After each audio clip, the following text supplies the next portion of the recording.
Bienvenidos a Diálogos en el Colegio, una serie de conversatorios que el Colegio de Sinaloa ha preparado para usted. En esta oportunidad, la invitada es la doctora Ana Paulina Gámez Martínez con el tema La huella de la cultura hispano-morisca en México. Los anfitriones seremos el maestro Carlos Azueta y quien les habla Gerardo Osornio.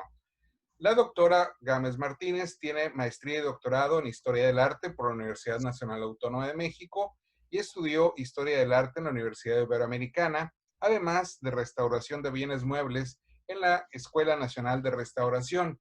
Ha sido becaria por CONACYT y también por el Ministerio de Educación y Cultura de España.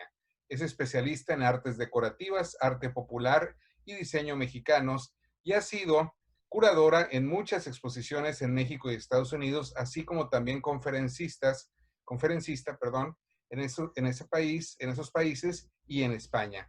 Ha sido también curadora residente en el Museo Nacional de Arte y curadora externa en el Museo Franz Mayer y también en el de Arte Popular.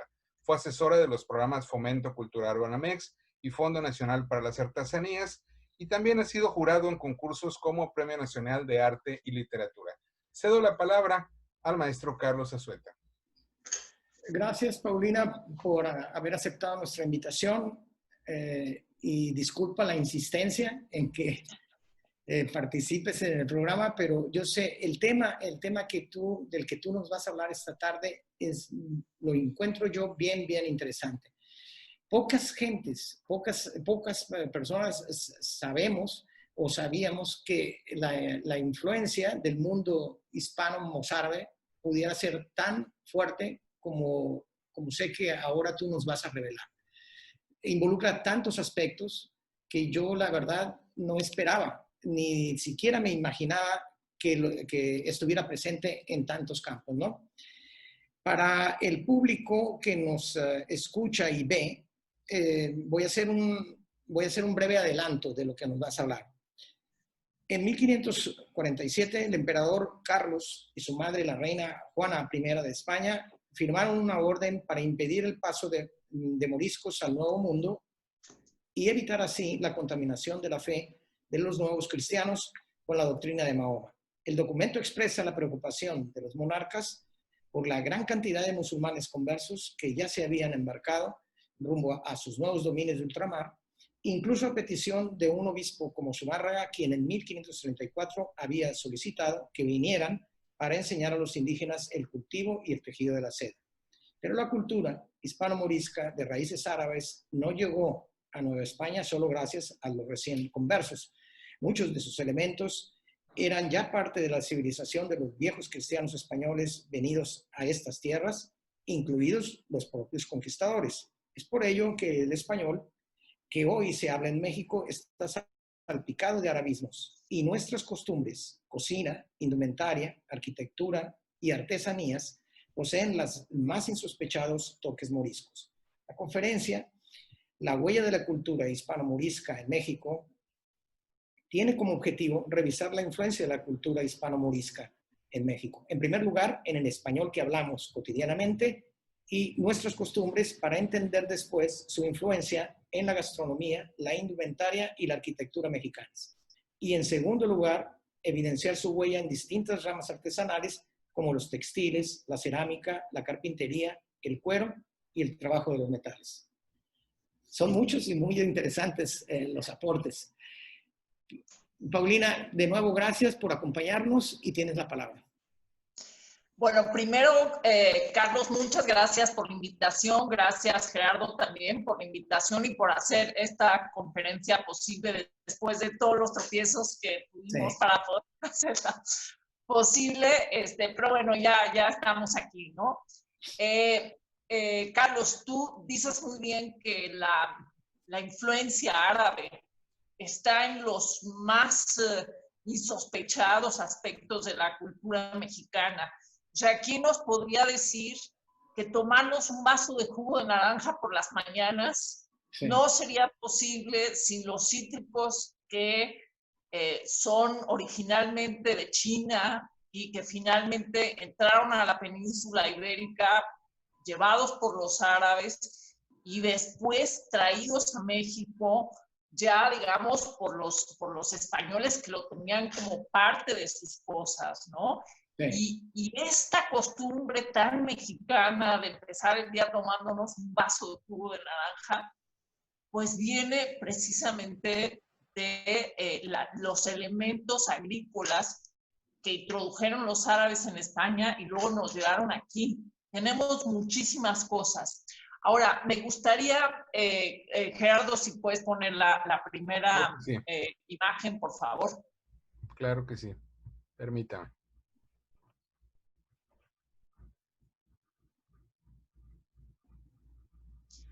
Bueno, aquí tenemos, quizá la anterior, por favor. Ay, muchas gracias, Gerardo. Bueno, esta imagen a mí me gusta mucho. Esta la tomé yo en Michoacán, en el convento de Santa Ana de Sinsunza. ¿Sí? Esta imagen nos muestra a qué grado la influencia árabe está en los más recónditos lugares de nuestro país, en los más ocultos lugares. El convento de Sinsunzan es un convento que se fundó en el siglo XVI por los franciscanos. Sinsunzan fue la primera capital de la provincia de Michoacán, y en ese convento, en las esquinas del claustro, se pusieron y otros artesonados como otros alfajes como que nos hablan de la enorme influencia que esto tuvo. Me gustaría contarles, antes de pasar a ver las otras diapositivas, otra anécdota sobre este tipo de motivos y México. Bueno, resulta que a principios del siglo XVI, una de las obras más importantes que se escribe para trazar este tipo de motivos dentro del Imperio Español se escribió en México, y la escribió un monje carmelita, Fray Andrés de San Miguel, ¿sí? Que fue el que construyó pues, muchas cosas de muchos conventos y muchas iglesias de los carmelitas. Y se considera esta obra tan importante que es referencia no nada más en México, sino en España y en muchos otros lugares de Latinoamérica, porque hay que decir que si bien esta influencia vino a México, también se fue a Perú, a Argentina, al Caribe, etcétera, etcétera, ¿no?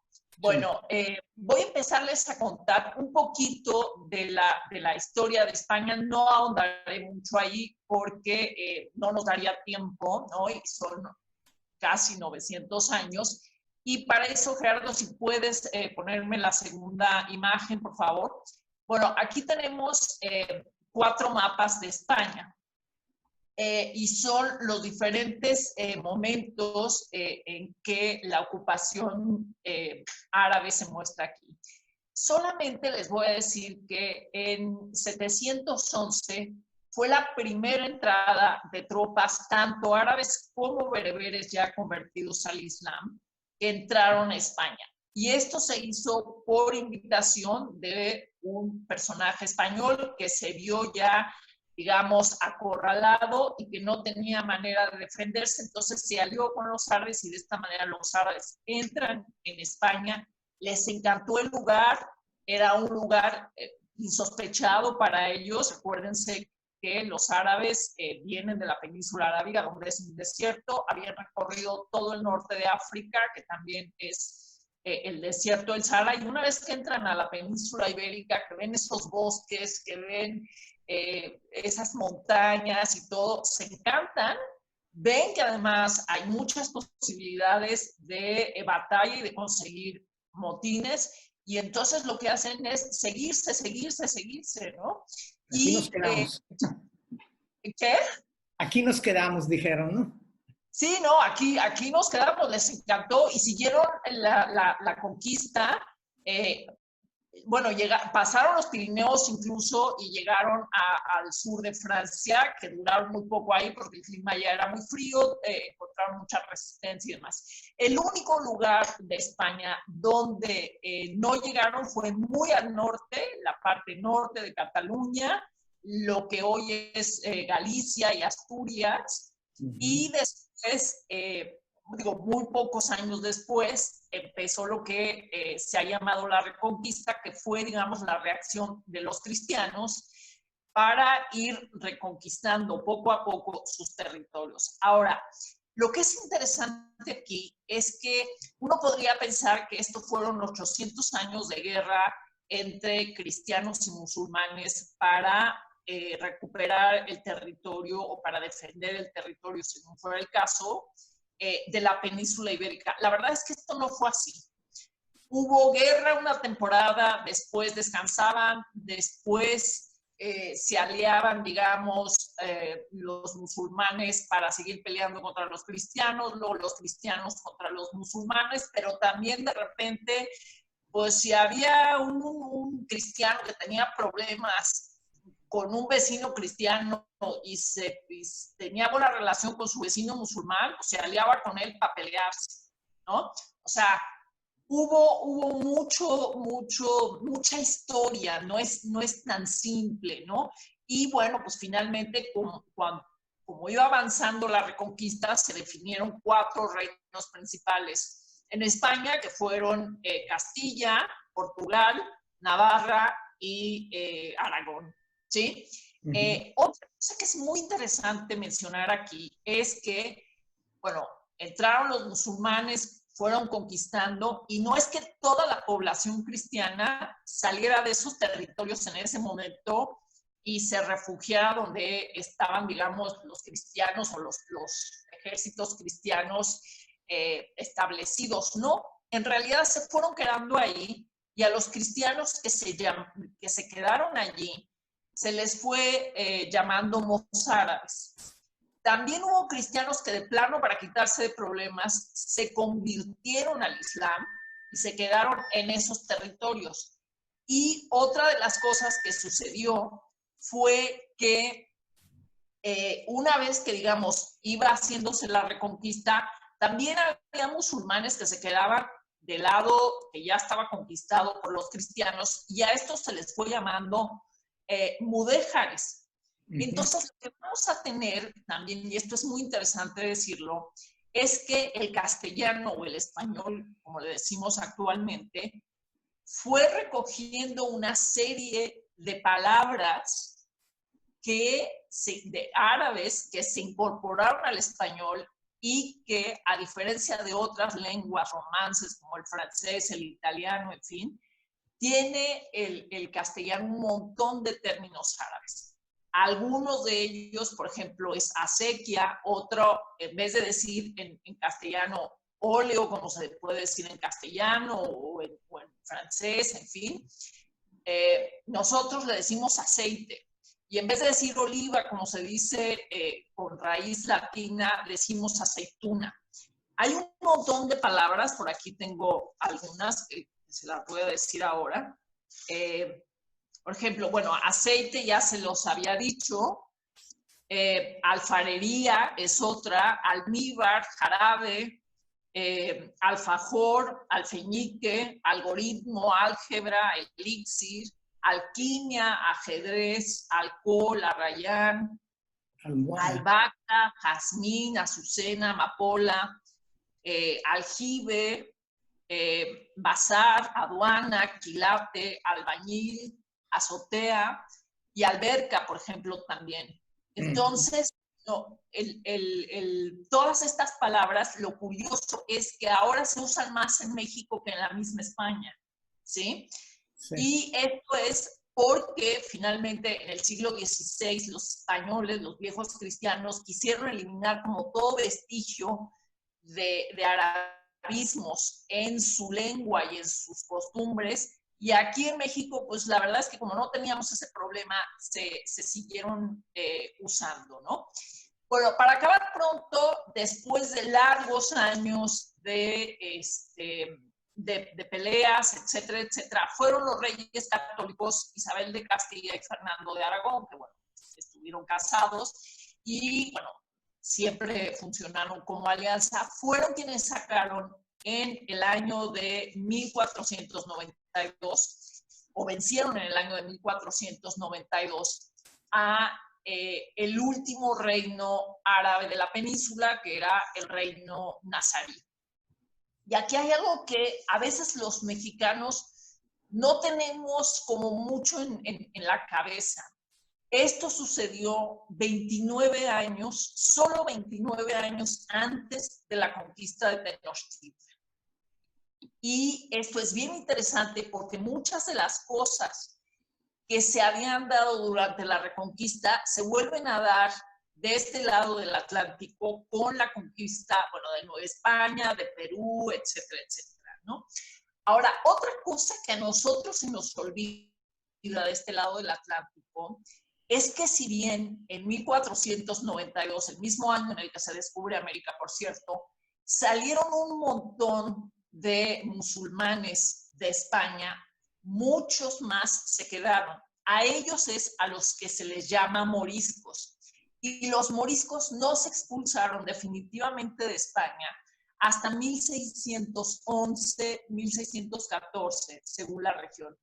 Entonces, en realidad, no son 800 años, sino son 900 años, ¿sí?, de mestizaje cultural en España, que después ese mestizaje cultural viene a dar a México. Los viejos cristianos españoles, como bien dijiste, Carlos, ya tenían asimiladas todas estas cosas como propias dentro de su propia cultura, dentro de su propia manera de ser. Y evidentemente pasaron muchos moriscos de estos que no se habían expulsado de España a Nueva España, a Perú, al Caribe, etcétera, etcétera. Y vamos a ver sus huellas por muchos lugares.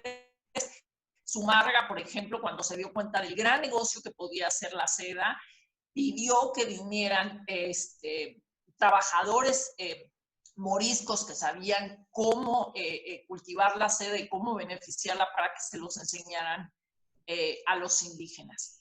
Gerardo, si puedes ponerme la siguiente. Ok, esta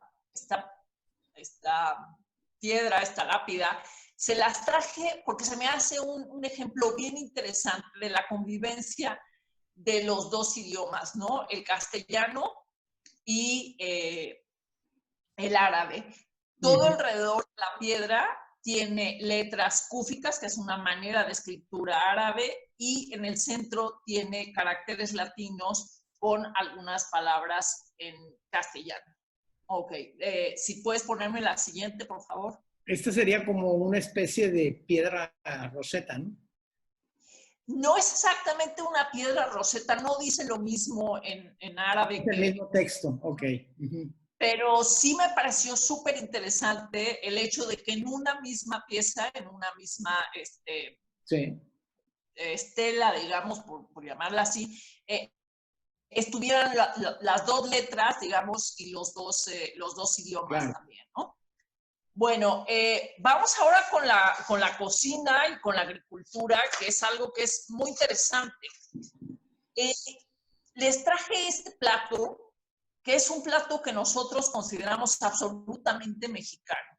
Sí. O sea, aquí espera ansiosamente agosto, septiembre, sobre todo en el centro del país, no sé si también en el norte, a comerse chiles en nogada. O sea, se hacen fiestas,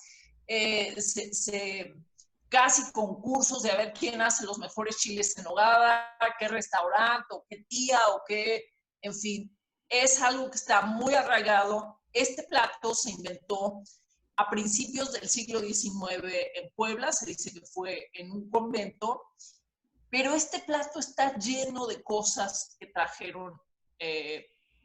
se trajeron, digamos, con la conquista y que entraron a España vía los árabes. La granada, indispensable, por supuesto, o sea, no hay chiles en nogada sin granada, sí. No hay chiles en nogada sin nueces, sería indispensable. Y dentro de los rellenos, que hay varias formas de hacerlo, pues están los duraznos, las peras, los chabacanos, las manzanas, en fin. Claro, después lo que los contiene pues es el chile, que ese sí es completamente mexicano.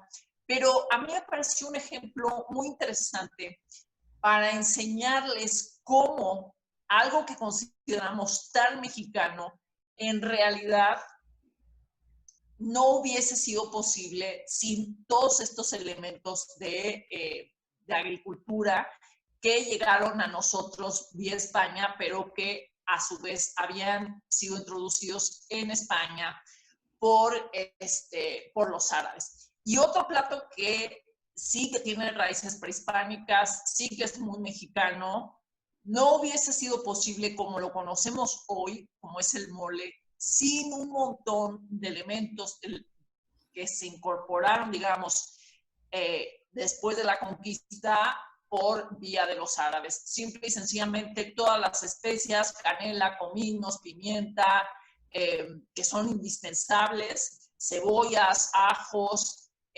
y luego, claro, por supuesto, aunado con ingredientes que sí que son de americanos o mexicanos, como puede ser el chocolate, los chiles, en fin, ¿no? El maíz, en fin. Bueno, otras de las frutas y las verduras que nosotros vamos a encontrar en la cocina mexicana de origen árabe, bueno, les había hablado de las manzanas, las peras, los chabacanos, las uvas. Las uvas en realidad es algo que ya estaba en el Mediterráneo, pero que los árabes, digamos, mejoraron la técnica para cultivarlas. Están las berenjenas, las zanahorias que vienen de la India, la albahaca que viene de la India y que ellos introducen en la península ibérica. Y bueno, ¿qué más? Muchísimas cosas, la forma, digamos, toda la hidráulica que se usaba para regar estas huertas también. Algo que es muy interesante es que todos estos elementos, hasta donde sabemos, se introducen en Nueva España más o menos entre 1521 y 1570. Fueron, digamos, los misioneros, los conquistadores, los propios virreyes, etcétera, etcétera, quienes procuraron que este tipo de elementos pudieran llegar para formar parte de la cocina. Otra de las cosas que empezaron a formar parte de la cocina, de las que hablaremos más tarde, es todo el ganado que se consume, que se come. Las vacas, las cabras, el cerdo, en fin, eso ya lo hablaremos con un poquito más de calma, un poquito más adelante. Bueno, la siguiente, por favor. Entonces, Poli, la gente que trajo a principios del siglo XVI, estos moriscos, es muy probable que ellos mismos ni siquiera tenían tan integrados todos estos elementos culturales que a lo mejor ni siquiera ellos veían en esos elementos el origen árabe que tenían. No, ya, a ver, tú imagínate que esto pudo haber sido introducido, no tengo las fechas precisas, pero digamos los cítricos, si se introdujeron por ahí del siglo XII, XIII en España, pues para el siglo XVI, ¿quién iba a saber que los cítricos no eran españoles? Sí, claro. Entonces, bueno, pues la gente estaba acostumbrada a comerse una naranja, un limón o lo que fuera, y entonces, claro, lo trajeron, ¿no? Sí. Era parte ya de su culinaria. Las especias, por ejemplo, bueno, esas sí siempre se supo que no eran europeas porque en esos climas no se han dado nunca, pero estaban ya dentro del gusto y de las necesidades, además, de consumo. Ahora, algo que es muy interesante y que pocas veces nos enteramos, yo me enteré en realidad hace poco, nunca me había explicado yo este afán por la búsqueda de las especias, tanto de los portugueses como de los españoles, y lanzarse al mar pues a buscar las especies, ¿no? Hoy son algo muy común. Todos podemos comprar un frasco de pimienta en el supermercado, o de canela, o lo que sea. Pero en ese entonces, no. Y la importancia de las especias era una importancia militar. no era una importancia culinaria. No es que a la reina Isabel de Castilla le gustaba su arroz con leche con canela. No. En realidad lo que le gustaba a la reina era que sus ejércitos fueran fuertes.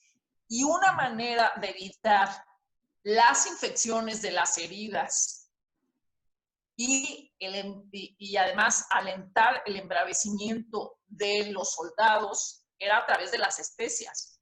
Eran militarmente estratégicas, entonces por eso se buscaban las especias, ¿no? Ya después se descartaron, pero en su momento se buscaban las especias por eso, ¿no? Claro. Y quienes las habían introducido en Europa, bueno, por un lado fueron los venecianos, por supuesto, pero también los árabes, ¿no? Sí. Bueno, ahora, dentro de nuestra gastronomía tenemos un montón de cosas que vienen, digamos, de esta tradición hispano-morisca o mudéjar, que también se le llama así.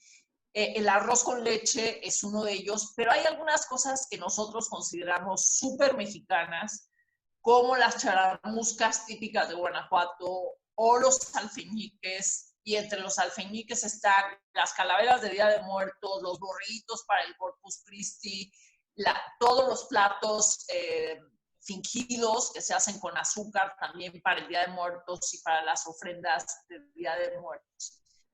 Bueno, las técnicas para hacer este tipo de dulces son árabes. Los árabes son quienes introducen la caña de azúcar en la península ibérica y después esto ya se hace una necesidad y todos los lugares en el Imperio Español donde fue posible que se cultivara la caña de azúcar se sembraron con caña de azúcar. Un ejemplo muy típico en México sería el estado de Morelos, el estado de Veracruz, que están llenos desde el siglo XVI de campos de caña de azúcar y de trapiches y de lugares para beneficiar el jugo de la caña de azúcar y poder hacer, bueno, azúcar, ¿no? Piloncillo, azúcar, en fin. Y esta técnica es muy interesante porque esta técnica se va a usar después para ciertas cosas que tienen que ver con la tradición cristiana.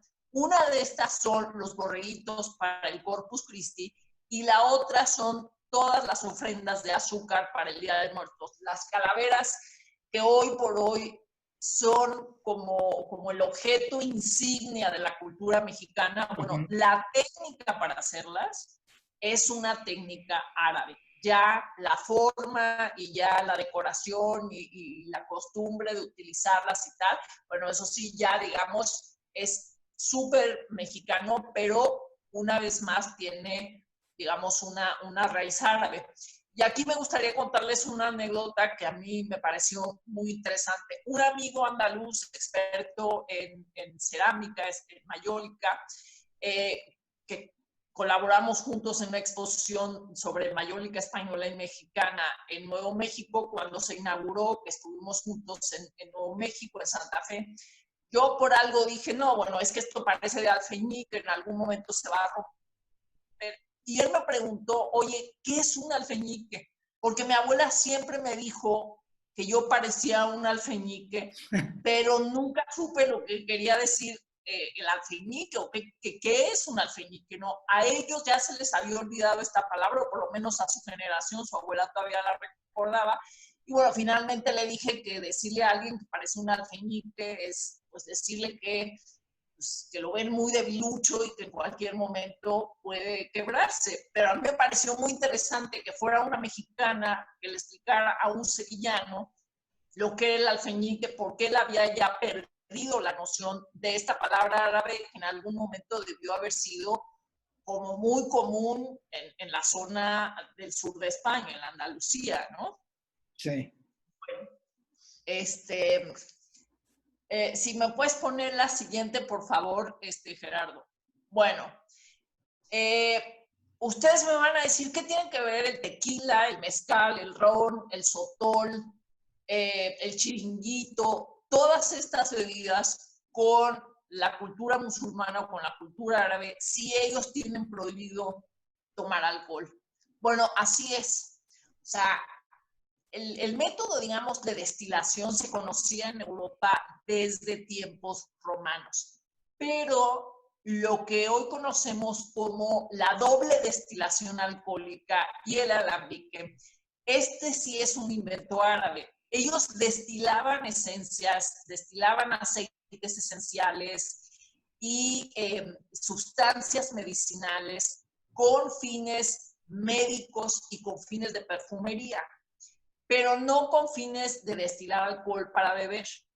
Lo que sucedió fue que cuando la doble destilación fue introducida en la península ibérica, lo que hicieron fue empezar a destilar vinos que no eran precisamente los mejores, y con esto creaban otra bebida, que era el brandy, o lo que después se llamó el brandy, y el jerez, lo que en Francia se llama el coñac.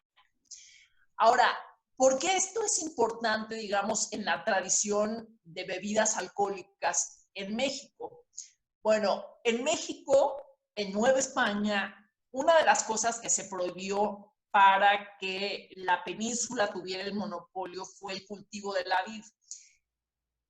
Solamente en algunos lugares de Baja California y en Parras, en Coahuila, se cultivaba el vino, ¿no? Entonces, como aquí no se podía destilar vino, o en muy pocos lugares se podía destilar vino, lo que se empezó a destilar fue el jugo de plantas locales.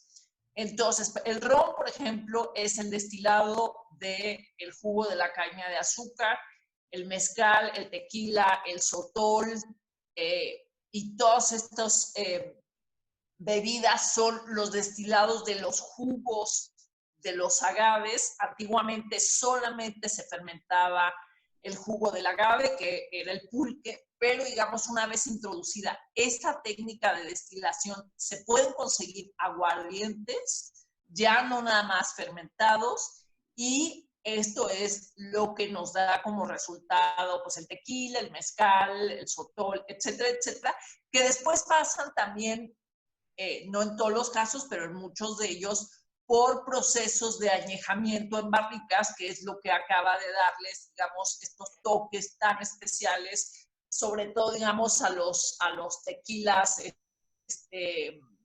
más oscuros, los reposados, etcétera, etcétera, ¿no? Pero bueno, ¿quién nos iba a decir que esto viene también por una técnica árabe de destilación? Ok. Bueno, si me puedes poner, por favor, la siguiente, Gerardo. Bueno, las camisas y los zaragüeyes. Si nosotros vemos esto bueno, por lo menos aquí en la Ciudad de México y en el centro del país, en el sur, no sé qué tanto, también en el norte, en Sinaloa, en Sonora, en fin, inmediatamente lo que nosotros pensamos es, esta es la ropa indígena masculina por excelencia. Y yo así lo pensé hasta hace, pues no sé, quizá unos 20 poquitos años, cuando fui a Marruecos y me encontré esta misma indumentaria colgada en los mercados marroquíes. Y yo dije, ¿qué está pasando aquí? Claro, lo que yo no sabía es que esta era la ropa interior, y sigue siendo la ropa interior en el norte de África para los varones. Esto se usó en España durante mucho tiempo como ropa interior, tanto para los cristianos como para los musulmanes. Entonces, los musulmanes se lo ponían debajo de la jilaba, que es esta túnica, y los cristianos lo ponían debajo de los greguescos o los calzones, y de los jubones, que son una especie como de saco o de casaca, una cosa así. Ahora, ¿cómo llegó a ser esto la indumentaria de los varones indígenas en Nueva España? Bueno, nosotros tenemos que pensar que una de las cosas que sucedió con la conquista fue la conquista espiritual.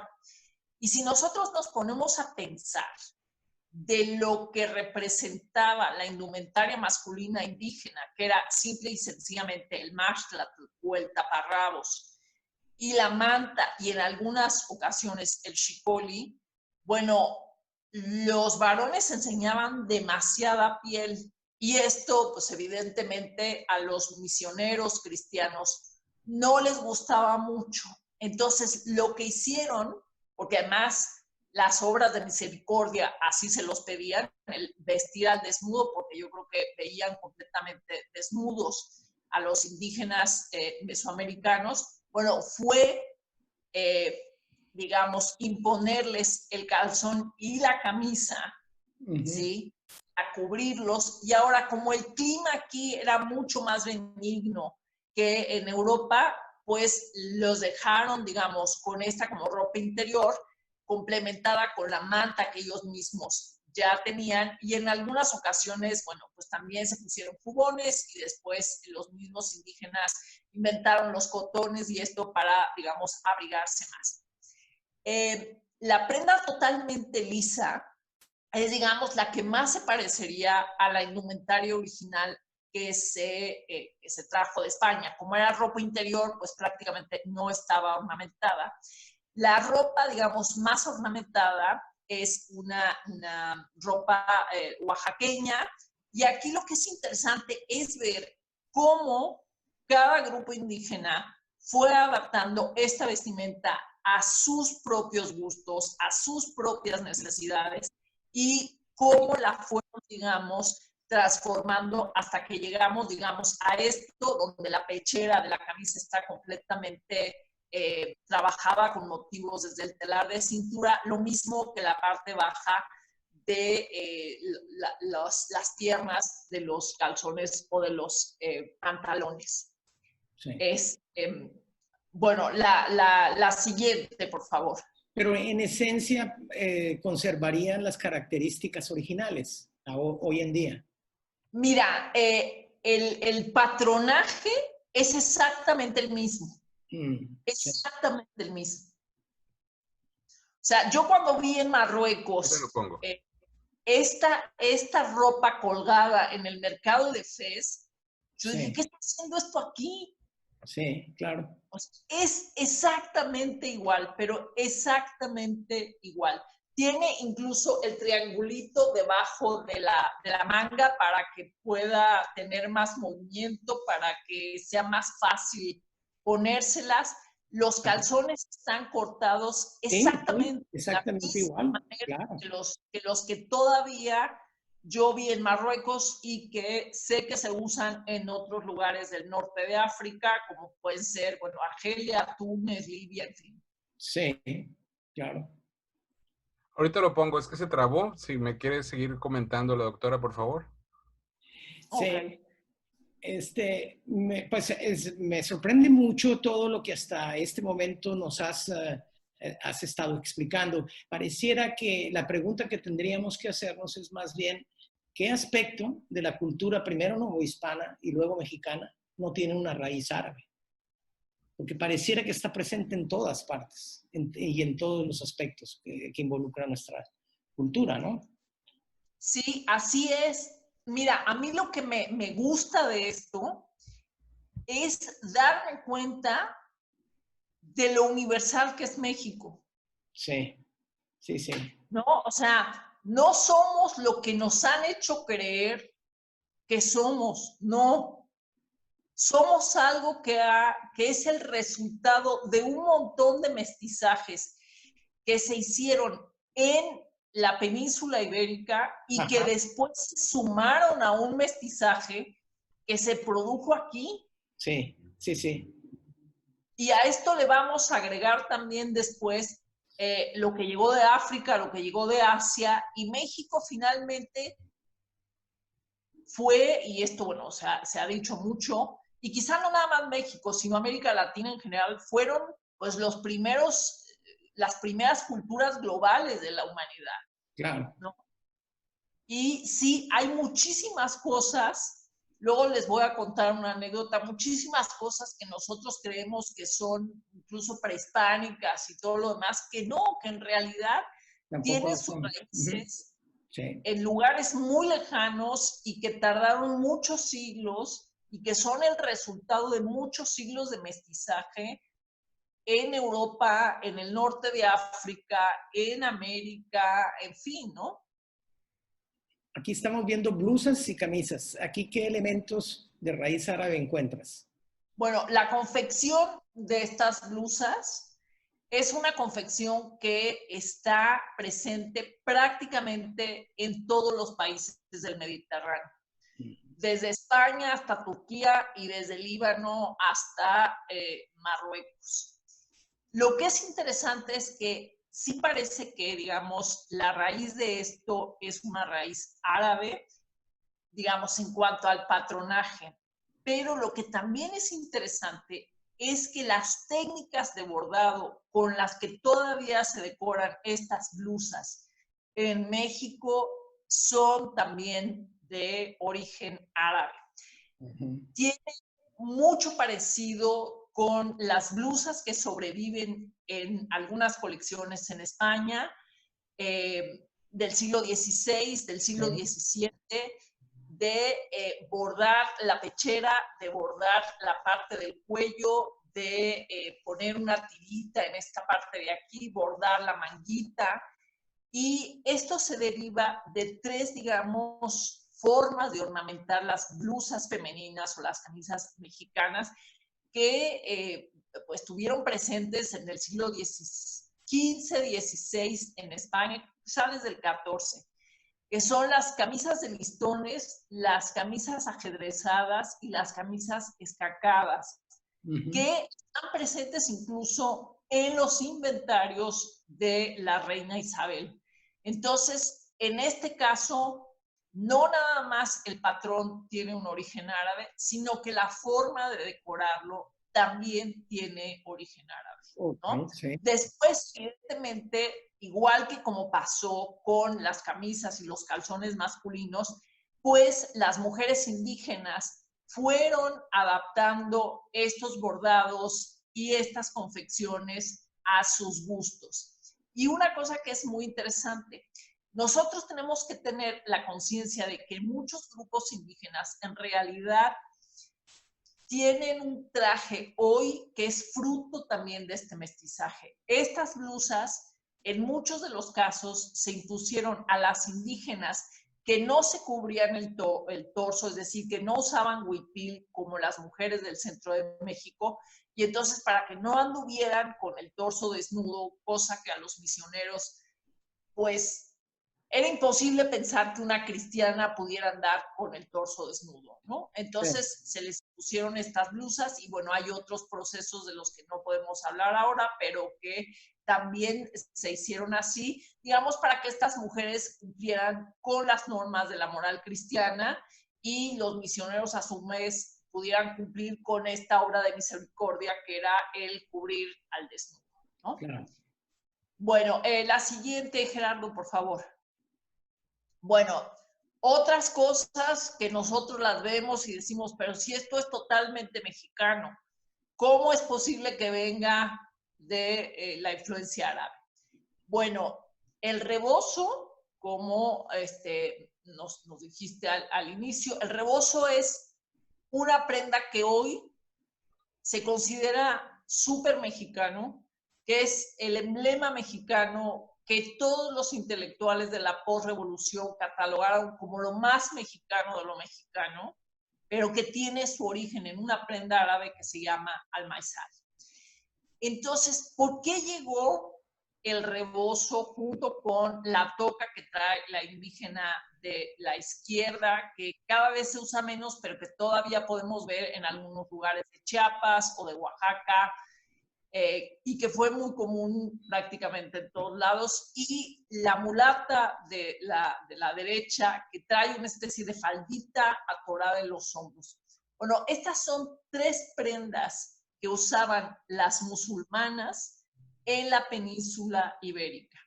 Porque en la península ibérica, tanto las cristianas como las musulmanas, por razones religiosas, por razones prácticas que después se volvieron dogmáticas, tenían que cubrirse la cabeza.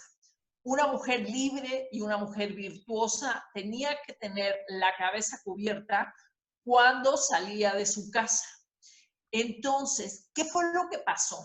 Las cristianas tenían una serie de prendas que simple y sencillamente se vinieron a México o a Nueva España con las mujeres que vinieron después a alcanzar a sus esposos. Oye, necesito conectar el teléfono porque se está acabando la batería. Sí. ¿Puedo hacerlo? Sí, claro. A ver.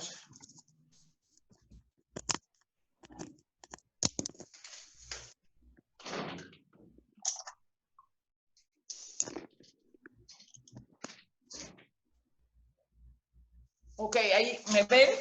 Sí, muy bien. Sigue, puedes seguir. Bueno, entonces les decía que las mujeres, tanto cristianas como musulmanas, tenían que cubrirse la cabeza para cumplir con estos requisitos. Y en la parte cristiana, digamos, las mujeres cristianas tenían que cubrirse la cabeza porque era una tradición que el cristianismo heredó de la cultura judía, de la cultura hebrea, pero también de otras culturas mediterráneas, como la propia cultura romana o la cultura griega o incluso fenicia.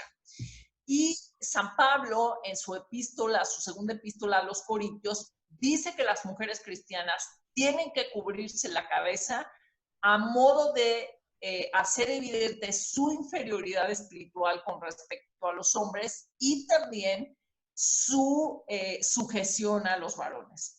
Y en el caso de los musulmanes, Mahoma dice que las mujeres musulmanas que se acaban de convertir, esto fue en los primeros años, digamos, de la existencia del Islam, tenían que cubrirse porque ellos estaban continuamente en guerra. Y entonces una mujer que no estaba cubierta era como un objeto sexual que podían tomar los enemigos y eran sujetas a violaciones. Esto con el tiempo se convirtió en una obligación para las mujeres musulmanas. Entonces, en la península ibérica vamos a ver que las musulmanas se cubrían con 3 prendas distintas. Una es el aljareme, que era una especie como de, tenía la misma forma que un rebozo, pero era blanca, podía tener laborcitas, motivos que se hacían desde el telar, todo en blanco o en color hueso o marfil o amarillito muy claro. Otra prenda, que era una prenda ya de más lujo, que era el almaizal, que tenía incluso sus flequitos y sus rapacejos en las puntas, y que era de colores, era de seda. Y finalmente el último, que era la saya, que era una especie de faldita que tenía, digamos, la parte de la cintura o lo que sería el equivalente a la cintura más estrechito para que saliera solamente la cara o se pusiera sobre los hombros. Bueno, estas 3 prendas musulmanas son las que se van a imponer a las indígenas y después a las mulatas, mestizas y las mujeres de las castas. Entonces, el aljareme se va a convertir en la toca indígena, el almaizal se va a convertir en el rebozo, que va a pasar por una larga transformación hasta que ya en el siglo XVIII es lo que nosotros conocemos hoy, ¿no? Ya jaspeado y todo lo demás. Y finalmente estaría el tapapiés o la saya, que es esta faldita, que desaparece en el siglo XIX, pero que fue súper usada, sobre todo por las negras y las mulatas. Entonces, también estas prendas de recato tienen un origen árabe que después se usan con un fin cristiano y que a lo largo del tiempo se convierten en algo súper, súper mexicano, sobre todo en el caso del rebozo, ¿no? No, si me pueden poner la siguiente, por favor. Bueno, las arracadas, esto es algo súper interesante. las mexicanas tenemos una enorme devoción por adornarnos las orejas. Hay un dicho en México que dice que una mujer sin aretes es como un altar sin flores, ¿no? Así de necesario son los aretes para las mujeres mexicanas. Y muchas veces las europeas se asombran de que las niñas mexicanas, cuando nacen, no pueden salir del hospital sin sus aretes, lo cual les parece una crueldad y una cosa rarísima. Yo misma no me atrevo a salir de mi casa sin aretes, es algo que tenemos como muy, muy metido las mujeres mexicanas en nuestra forma de ser, en nuestra coquetería, en fin.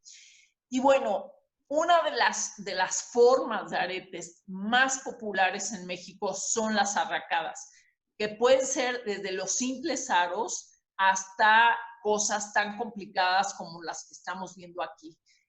Pueden hacerse de oro, pueden hacerse de plata y hoy prácticamente de cualquier metal o de plástico o de lo que sea.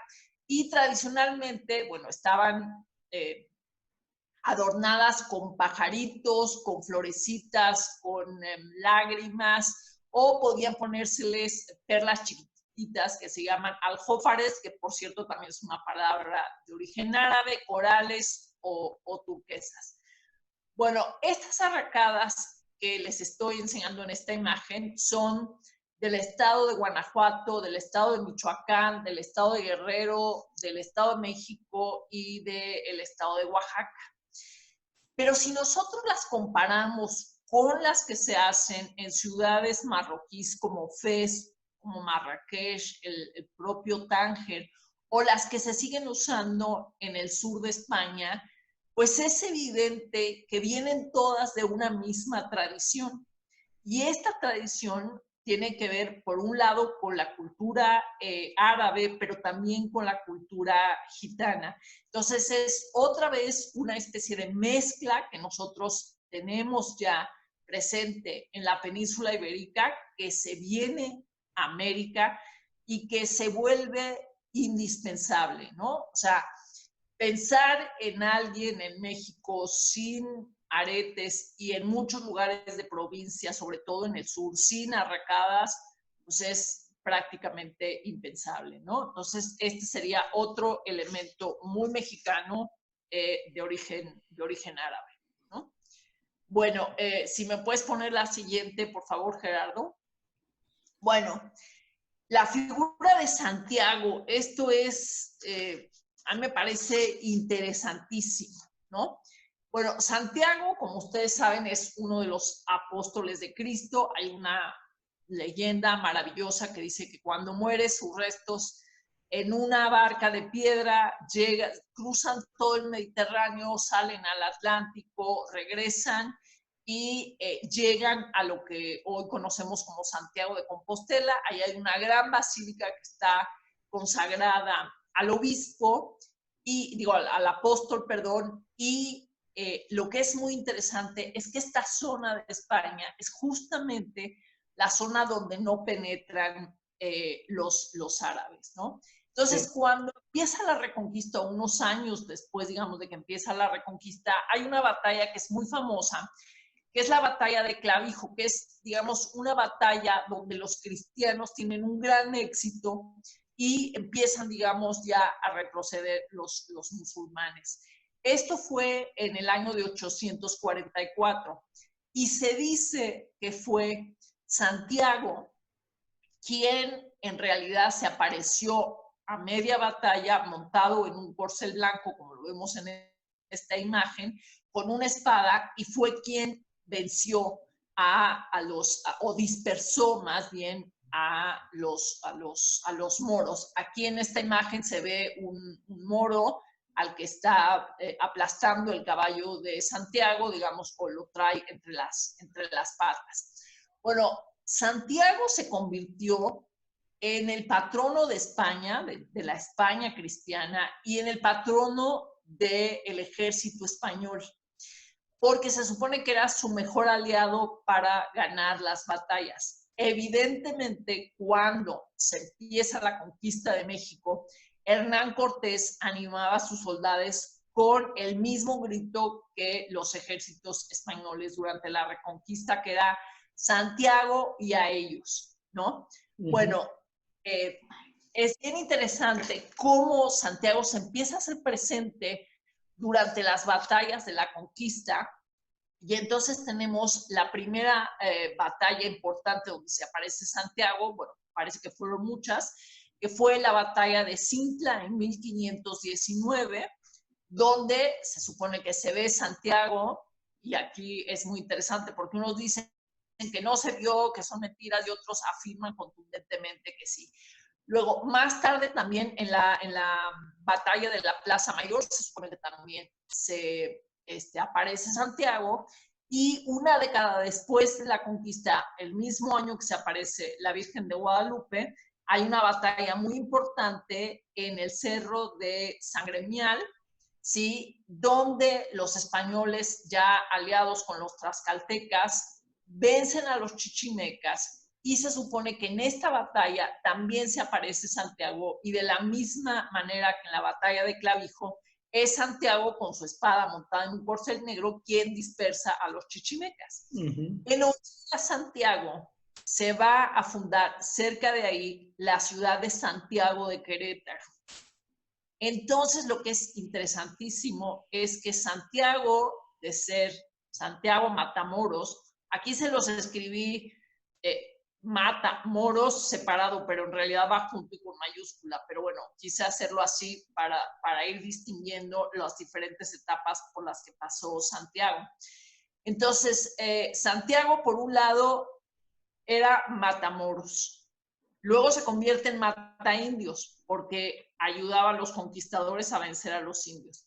Y después, la devoción a Santiago va a cobrar una importancia enorme en toda Nueva España, porque se consideraba que fue Santiago, junto a la Virgen María y a San Miguel, quien derrotó y demostró que los dioses indígenas eran falsos, y que ayudó de alguna manera a traer la verdadera religión, o la religión de la salvación a América. Bueno, estaba tan arraigada la figura de Santiago en la Nueva España, que cuando empezó la independencia, los insurgentes le gritaban también a Santiago para ir contra los ejércitos realistas. Y finalmente Santiago se convierte también en un Santiago mata españoles. Entonces, lo que a mí me parece súper interesante es que Santiago pasa de ser matamoros a mataindios y finalmente a mataespañoles. Por eso se los escribí separado, como para que veamos todos estos aspectos de cómo pasó Santiago de una cosa a otra.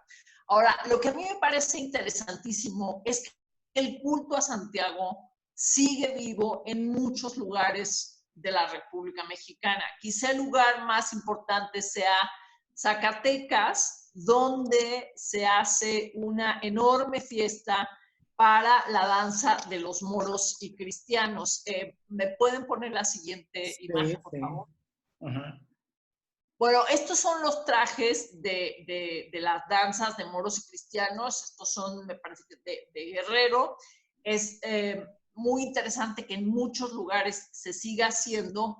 Y lo que es interesante es que, bueno, entre muchas otras cosas de lo que se tratan las batallas de moros y cristianos, es de acordarse de aquellas viejas batallas que sucedieron hace más de 500 años en Europa, y sobre todo, digamos, en España, y, digamos, trasladarlas a estas tierras, dándole el nuevo significado de de que hay una figura que es Santiago, que puede vencer a las figuras malignas, etcétera, etcétera. Ahora, hay otra cosa que también se nos olvida. La lucha de la monarquía española contra el Islam no terminó al expulsar a los árabes de Granada, y cuando Boabdil y su familia y todos los nobles musulmanes salen de España. La siguiente siguiente amenaza musulmana con la que tuvo que pelear España fueron los turcos, los otomanos. Acuérdense que uno de los archienemigos de Carlos V era ni más ni menos que el sultán Sulaimán y después también los hijos y los descendientes de Sulaimán. Acuérdense de la batalla de Túnez, a donde se va a meter Hernán Cortés, etcétera, etcétera, que son batallas contra los otomanos, porque uno de los objetivos de Sulaimán, segundo de Sulaimán el Magnífico, era reconquistar el Al-Ándalus otra vez para el Islam. Entonces, bueno, pues no es raro que también de este lado del Atlántico, como una especie de solidaridad a esa eterna lucha de la corona española contra el Islam, se siguieran haciendo también aquí las danzas de moros y cristianos. Bueno, si podemos ver la siguiente imagen, por favor. Hay un estudio, Poli, muy completo del doctor Alfaro, ¿no? Sobre esta festividad de moros y cristianos. Sobre la marisma en Zacatecas, precisamente, que es una de las más grandes y más interesantes que hay. Sí, muy interesante, muy completo el estudio, me tocó leerlo hace unos años.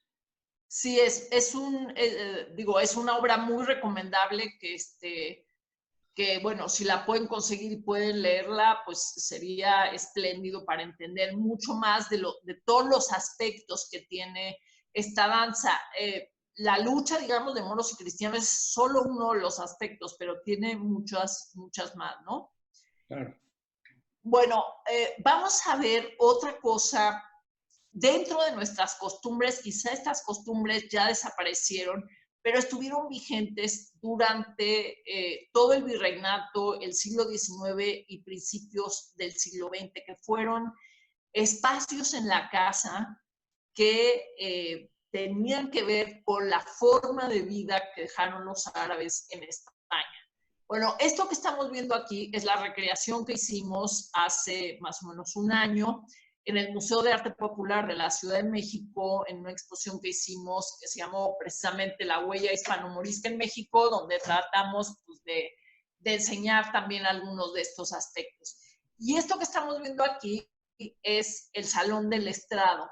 Y como ustedes pueden ver, el Salón del Estrado tiene una especie de tarima donde hay una alfombra y hay muebles bajos, y esta parte del estrado era la zona donde las mujeres estaban. Aquí faltan algunos cojines, pero también había cojines aquí, y entonces las mujeres tenían la costumbre árabe de sentarse en el suelo, y precisamente para que no estuviera demasiado frío el suelo y para aislarse también de la humedad, lo que hacían era poner esta tarima que se llamaba estrado.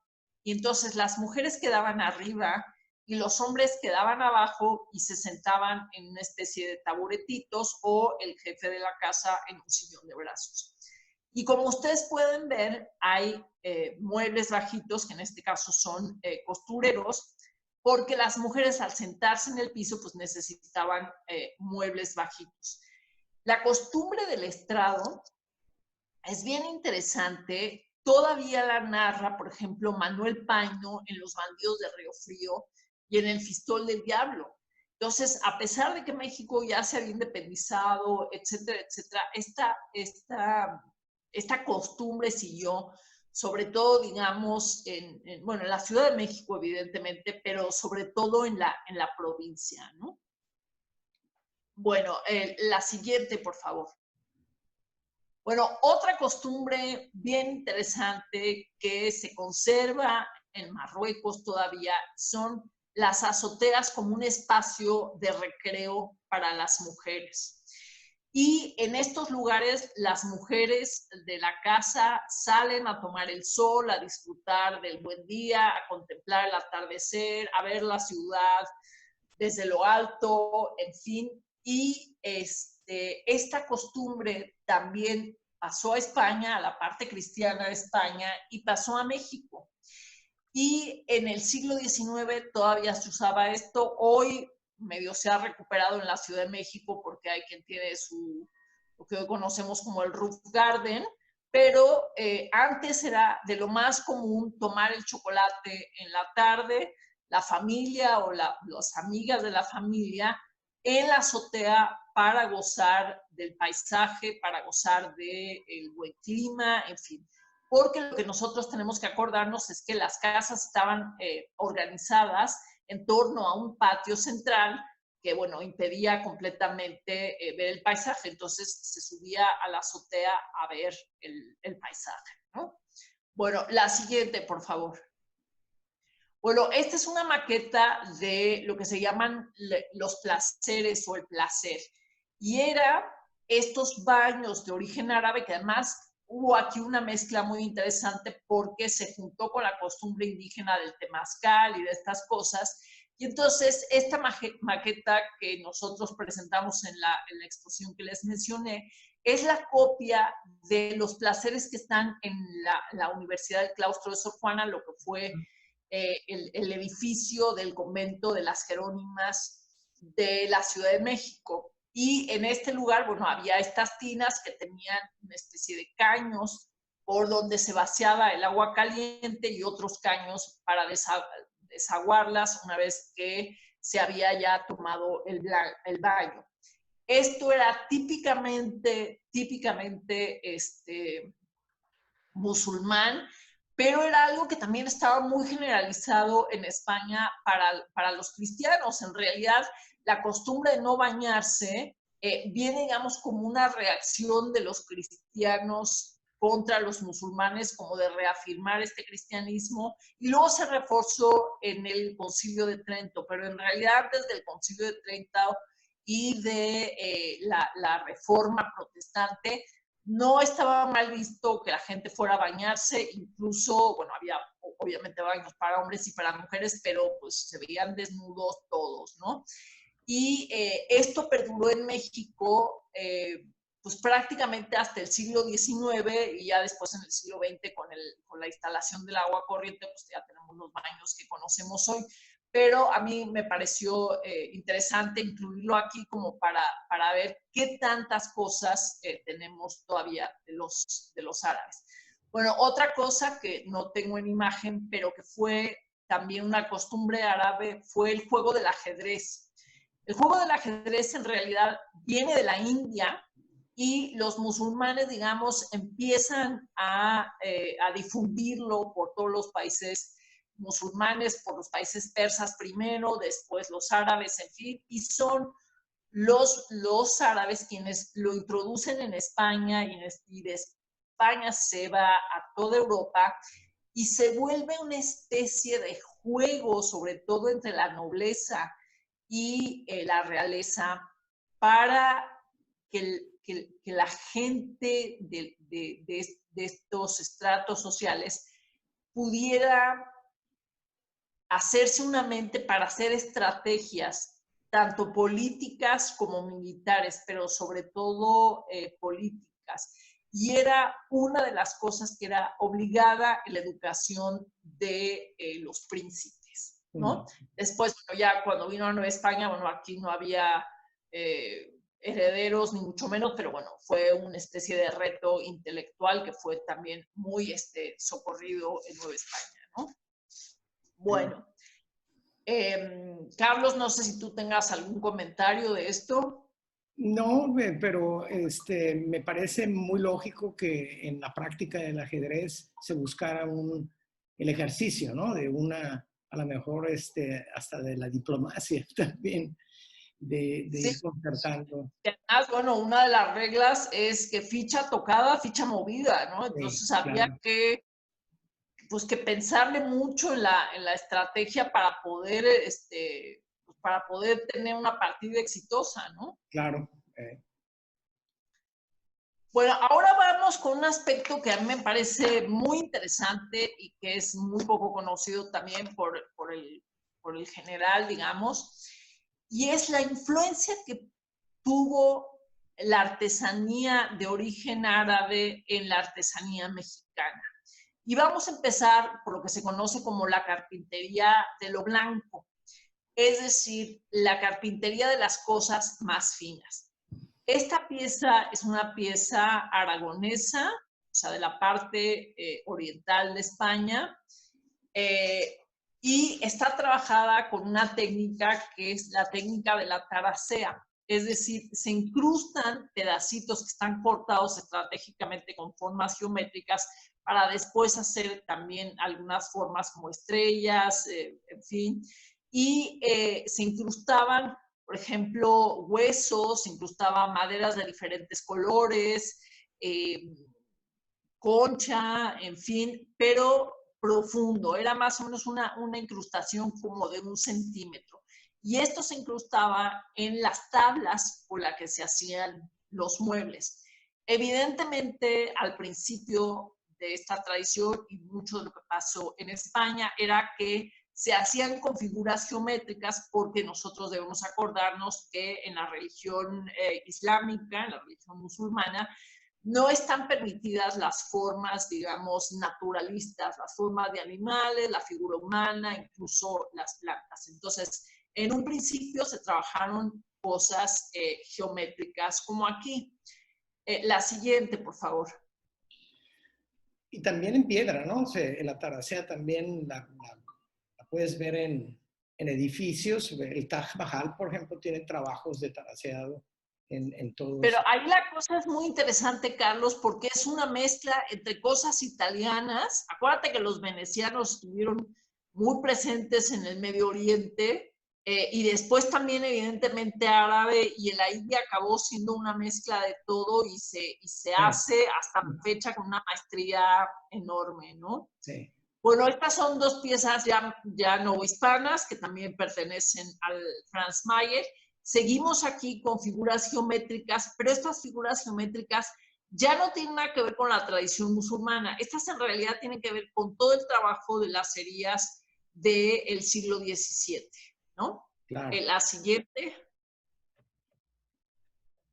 Son espléndidas las piezas que nos estás mostrando.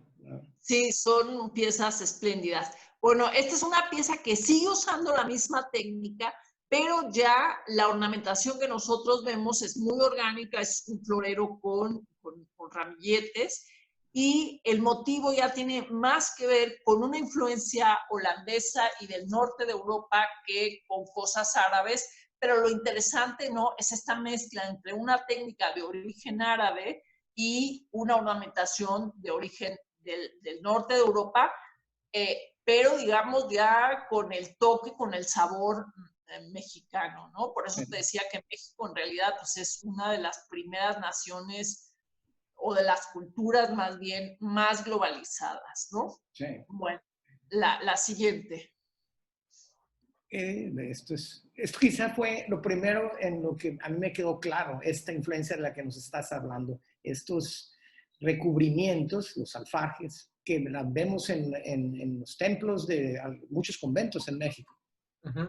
Así es. En el siglo XVI fue muy interesante. El de la derecha es uno de los más hermosos que yo conozco, que es el de la iglesia de Tlaxcala, lo que hoy es la Catedral de Tlaxcala, porque se conoce también como San Francisco de Tlaxcala o la Asunción de Tlaxcala. Y la de la iglesia es la de izquierda, perdón, es una iglesia andaluza, pero que tiene un alfarje hecho con la misma técnica que el alfarje de Tlaxcala. Y aquí lo que es muy interesante, Carlos, es que estos alfarjes se pusieron en las iglesias que se construyeron en el siglo XVI porque era más fácil para los misioneros techarlas con esta técnica árabe, más barato que con bóvedas de cañón, que requería de una mano más especializada, de más andamiajes, etcétera, etcétera. Los alfarjes, se armaban, se cortaban, digamos, en el suelo, se subían las partes y se iban ensamblando allí. Uh-huh. Afortunadamente, no se valoraron mucho los siglos siguientes y muchos de ellos se destruyeron. Y aquí sí tengo que decir que tristemente muchas de las iglesias que todavía conservan alfarjes en los estados de Puebla, sobre todo, después del temblor del 2017, se dañaron. Estos alfarjes están en gran peligro y que hoy no hay presupuesto para salvar estos alfarjes, lo cual sería terrible que hayan sobrevivido más de 400 años y que los dejemos abandonados hoy, pues por una negligencia, ¿no? Claro. A mí me parece que es terrible, ¿no? Pero bueno, la belleza del de Tlaxcala es evidente aquí. Si podemos ver la siguiente. Gerardo, yo creo que a este punto tú ya tienes más de una pregunta para la doctora, ¿verdad? Sí, sobre todo me quedé pensando, yo conozco muy bien el claustro de Sor Juana, el edificio y todo lo que hay ahí, y me llama la atención con respecto al placer, a los baños que la doctora mencionó hace rato. Me llama la atención porque el asunto de los baños de vapor, digamos, como mucha gente los conocería ahora, se manejaron todavía hasta hace algunas 3 o 4 décadas, eh, bastante en algunos lugares, sobre todo en el centro del país, en la Ciudad de México, y creo que su antecedente puede ser precisamente lo que nos estaba platicando la doctora, ¿no? Entre muchas otras cosas que estoy pensando, ¿no? Sí. Con respecto a... Mira, yo no lo había pensado, Gerardo, pero tienes toda la razón, ¿eh? Sí, porque esos baños eran muy comunes en los barrios populares, Sí. el centro histórico sobre todo, y ya han desaparecido. Yo visito constantemente la Ciudad de México, sobre todo esa zona del centro histórico, y es una de las cosas que me he fijado que desaparecieron. Esos baños populares donde la gente iba una vez a la semana, creo por tradición, Sí. mucha gente, y tomaba un baño de vapor y después entraba a unas albercas, y ahí mismo había un servicio de barbería y cosas de ese tipo. Ya casi no existen en la Ciudad de México ese tipo de cosas. Pero cuando vi lo que usted nos estaba explicando y conociendo el claustro de Sor Juana, que he visitado en varias ocasiones, me remitió a eso, me asocié, asocié esos baños que también ya desaparecieron de la tradición del centro del país y que creo que pueden tener su antecedente en esto que usted explicó muy, muy a la perfección, ¿no? Y respecto a las construcciones, sí, yo en la ciudad de Puebla tuve la oportunidad de ver algunos techumbres muy, muy parecidos a los que usted enseñó en estas gráficas anteriores. Y sí sería una pena que se perdieran, ¿no? Precisamente como usted lo señala, por negligencias de no otorgar un presupuesto para salvarlos, ¿no? Porque pues, Sí. ya son más de 2 años y en el estado en el que quedaron, que yo vi algunas imágenes por ahí en algún canal de televisión de Puebla después de aquel temblor de hace casi 3 años, eh, muchos no quedaron en situación muy amable o digamos que pudieran salvarse con facilidad y les está lloviendo, eh, pues no hay mantenimiento en ningún sentido, ¿no? Y sería una pena que se perdieran, ¿no? Yo creo que sería realmente una pena muy grande que se perdieran, bueno, no solo los alfarjes, sino todo el convento, Sí, claro. porque yo creo que la cultura mexicana, como la conocemos hoy, surgió precisamente en estos lugares, en estos conventos, ¿no? Y por supuesto, Entonces, sí sería muy, muy triste que se perdieran estos bienes que además están declarados patrimonio de la humanidad. O sea, no es nada más que nosotros los apreciemos mucho, tienen tal importancia que están declarados patrimonio de la humanidad. Ahora, de lo que comentabas de los baños, Gerardo, gracias por tu comentario, me has abierto pues un nuevo campo, una nueva perspectiva y lo que tú dices coincide perfectamente, por un lado, con la tradición romana que se conservó en muchos sí, lugares europeos sin la influencia musulmana hasta prácticamente el Renacimiento. Y por otro lado, también la tradición del baño que retomaron los árabes de los romanos y que se sigue practicando hoy en muchas ciudades pues del norte de África, del Medio Oriente, de la India, de Irán, y etcétera, etcétera, ¿no? Sí, tienes toda la razón, hay una similitud y es muy posible que haya una continuidad en una línea de tradición que habría que investigar, sí. sí, se lo Muy, digo, muy. ¿sabe por qué, doctora? Disculpe que le interrumpe, porque bueno, mi familia materna viene de la Ciudad de México y Ajá. mi abuela materna vivió hasta mediados de los años 80 en el centro histórico de la Ciudad de México, ¿no? Entonces, Sí, ella contaba que de niña convivió con muchas familias de origen libanés alrededor de la Merced. sí, por supuesto. Y recuerdo muy bien que me contaba que algunos de sus vecinos eran dueños de baños, de estos baños populares de los que ya Sí. mencioné, y eran de origen libanés estas personas. Ahora, aquí con la cultura libanesa que llega, digamos, después de la caída del Imperio Otomano, que además se conocieron en muchos lugares como turcos, aunque no eran turcos, hay una segunda o tercera oleada de influencia árabe en la cultura mexicana. Sí, claro. Pero puede tener alguna liga histórica o de influencia en el sentido, por eso yo inmediatamente asocié el asunto de los baños con eso, a Sí, partir del que usted nos señaló. yo creo que hay algo bien interesante como de un refrescar esta raíz árabe a partir de la llegada de todos los sirio-libaneses a México en los años 20 del siglo XX, ¿no? Ujú, Sí, por supuesto. así es. Bueno, si quieren, continuamos. No sé si tengan Claro. alguna otra pregunta o seguimos. No, No, no, seguimos. continuamos mejor. Bueno, estos dos alfarjes que les estoy mostrando aquí, bueno, el de la derecha ya lo vieron, está el Sinsunzan, como les decía, y tiene una traza absolutamente, pues, digamos, evidente que tiene tradición árabe, y el de la izquierda está en un lugar muy popular en la Ciudad de México, pero nadie se detiene a verlo. Y esto es el convento de San Juan Bautista en Coyoacán. O sea, las hordas que hay los fines de semana, bueno, ahora no con esto del COVID, pero Sí.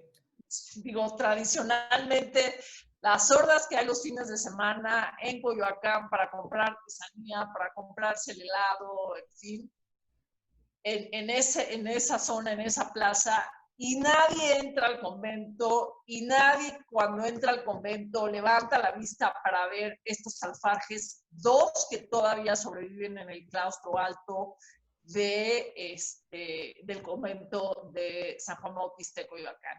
Ahora, estos dos se los puse juntos porque, por un lado, está el de Sinsunzan, que tiene una tradición, digamos, más medieval, más evidentemente árabe, y el de la derecha, que está aprovechando la técnica árabe, pero ya con un diseño renacentista.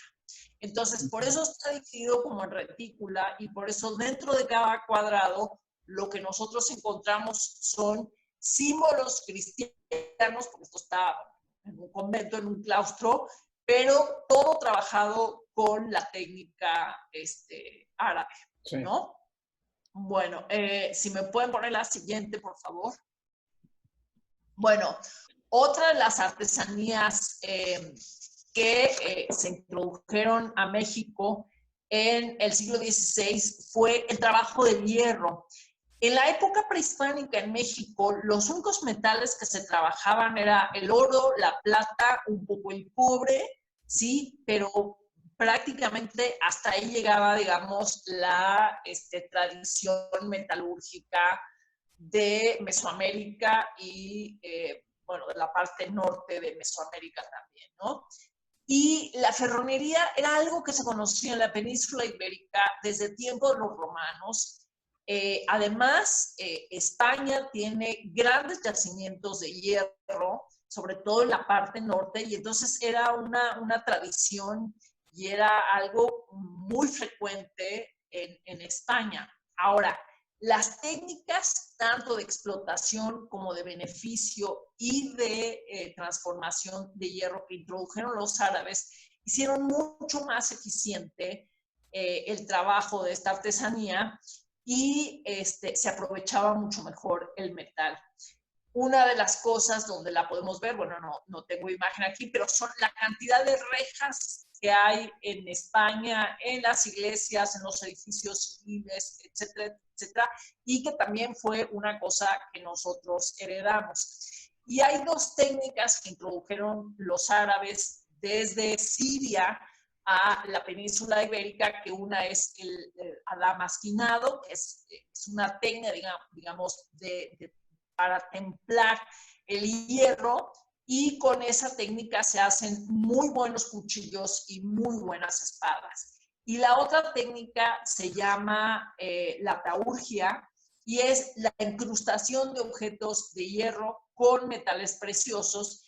Y en este caso, lo que estamos viendo nosotros en la imagen superior derecha son unas espuelas que están incrustadas con oro, y en la parte de abajo lo que estamos viendo son unas espuelas incrustadas con plata que tienen el águila nacional. Entonces, esto, bueno, son piezas ya del siglo XIX, pero lo que es interesante es que sigue perdurando una técnica de origen árabe, pero ya con motivos mexicanos y con un estilo de espuelas también mexicanas, ¿no?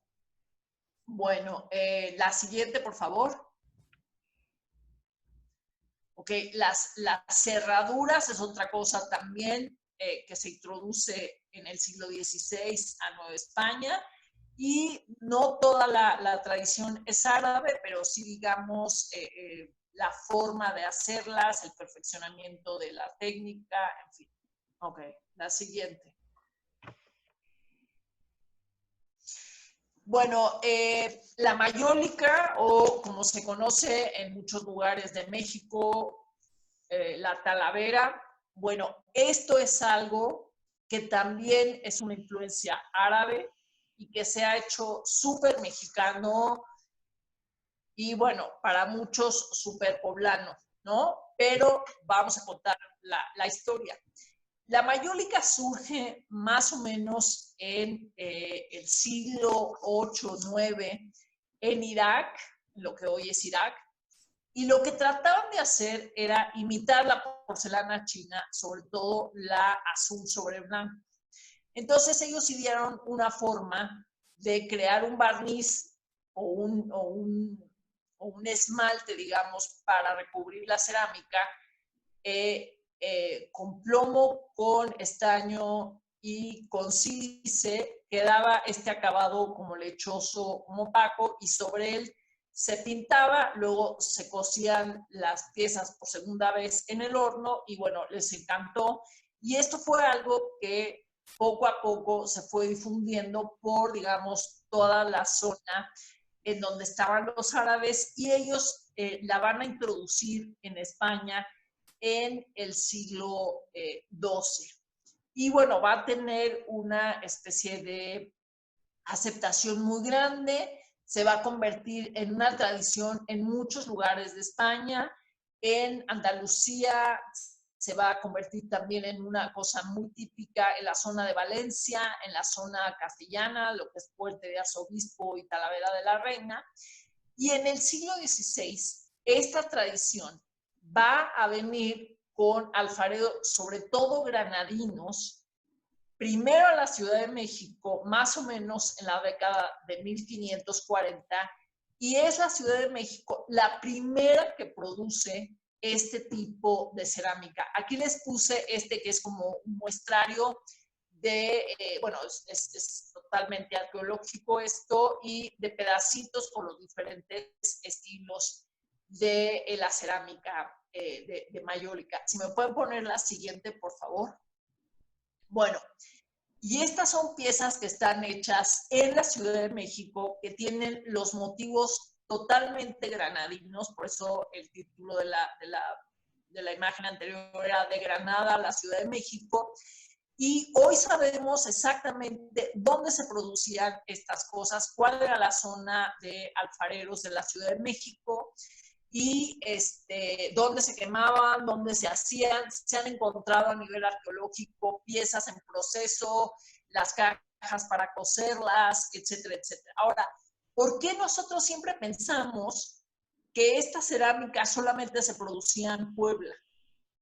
Porque después también en el siglo XIX se empezó a producir en Guanajuato, en Pátzcuaro, en Sayula, pero en Oaxaca se produce desde el siglo XVI también, porque lo que sucedió es que en 1629 una terrible inundación en la Ciudad de México que inundó, bueno, pues de donde se sacaba la arcilla, no había manera de prender los hornos para quemarla, etcétera, etcétera. Entonces, mucha gente que practicaba este tipo de cerámica emigró a Puebla y entonces allí se reforzó una tradición que ya existía, pero digamos que se hizo muy fuerte.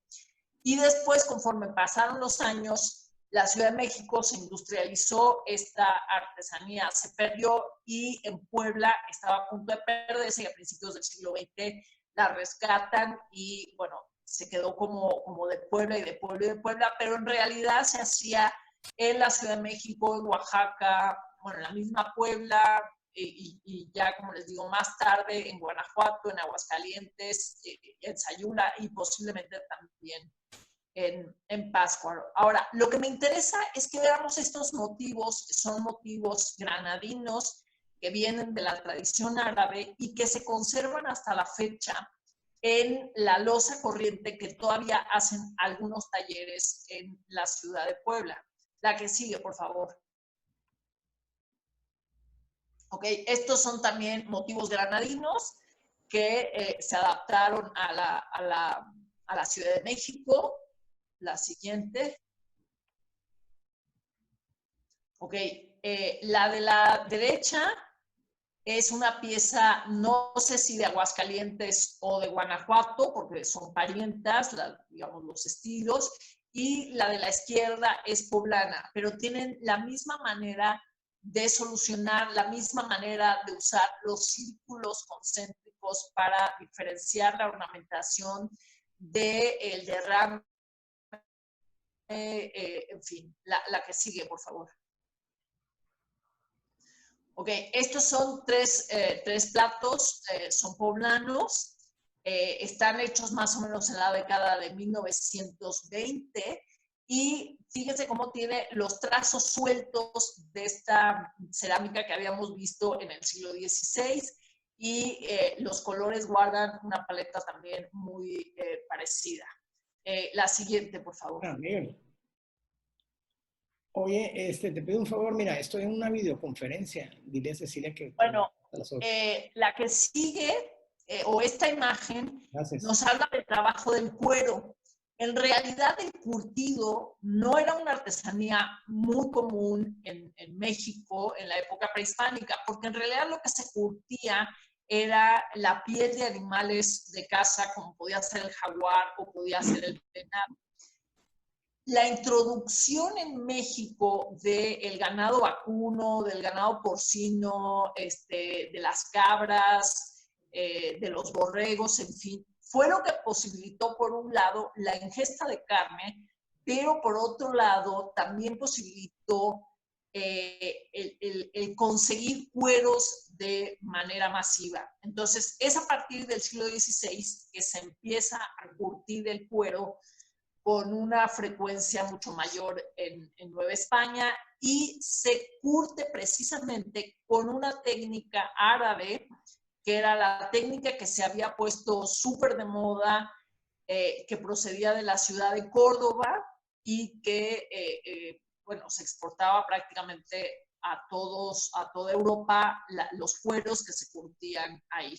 Y es un trabajo, el trabajo en cuero, que está bien vivo en México, ¿eh? Todavía me tocó verlo en Querétaro y aquí en Sinaloa también. En Sinaloa se hace mucho. Claro.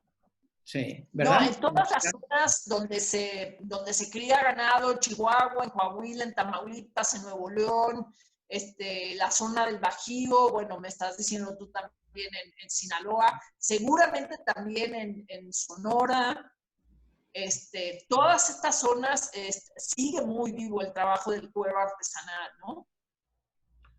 Sí, en Sinaloa, de hecho, se hace hasta grabado también. Sí, el famoso cinto piteado, ¿verdad? El piteado, que no, es en cinturones, donde mucha gente lo ve, pero también hay en otros, artefactos, ¿no? Sí, sí, sí. Sí, aquí, por ejemplo, el baúl que les estoy mostrando está piteado.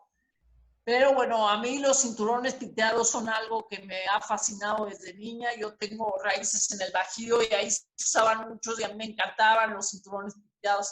Hace poco ya me conseguí mis cinturones piteados, ya algún día se los enseñaré. Bueno, la siguiente, por favor. Bueno, en este caso está repujado el cuero, que es otra de las técnicas de decoración, que se hace con punzones de acero, se le va golpeando para grabarlo. Y bueno, este es parte de una montura, ¿no? Oye, ¿y me creerías, Paulina, que esto fue una de las primeras cosas que yo hice en la secundaria, en los talleres que teníamos todos que entrar a un taller, ¿no? O sea, era encuadernación, talabartería, era en el que yo me inscribí. Me gustó tanto que lo seguí durante 3 años, porque podías cambiar de taller cada año si querías. Pero yo siempre me inscribí en este, porque mi madre me compró todos los instrumentos para hacer todos los diferentes diseños y demás. Y es una cosa bien entretenida y además que requiere de cierta disciplina, pues, y paciencia.